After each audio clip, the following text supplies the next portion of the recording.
तर विजयकुमार घाडगे मारहाण प्रकरणी हल्ल्यामागचा आका सुनील तटकरे असून तटकरेंना थेट गुन्ह्यात समाविष्ट करण्याची मागणी मनोज जरांगेंनी केली होती।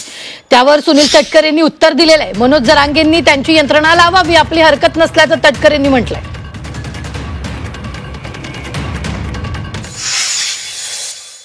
तटकरे साहेबांनी इथं निवेदित कट रचलाय आणि इथून लोक इथं पाठवले ठाण्याला आणि हाणलंय का त्याला म्हणून पुन्हा लोक माघारी सांगायला सुद्धा गेलेत। याचा अर्थ सुनील तटकरे साहेब सुद्धा याच्यात 100% आहेत। अजित दादाला याच्यात लक्ष घालावं लागणार आहे। जे काय नवीन न्यू आका तटकरे साहेब न्यू आका दुसरं कोण?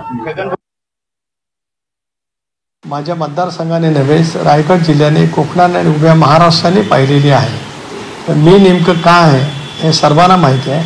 माझ्या राजकीय जीवनामध्ये एक साधीशी इंची सुद्धा माझ्या विरोधामध्ये नाही।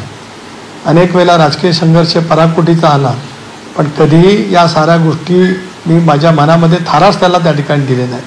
आणि त्याच्यामुळे जरांगे पाटील साहेबांच्याकडे जी यंत्रणा असेल ती त्यांनी लावावी, सरकारकडे त्यांनी तक्रार करावी, सरकारने सगळ्या तपास यंत्रणेच्या मार्फत त्या ठिकाणी तपास करावा। माझी त्याच्यात हरकत काही कारण नाही, कारण आपल्याकडे सुद्धा व्हिडिओ आहेत, आपण ते पाहू शकता।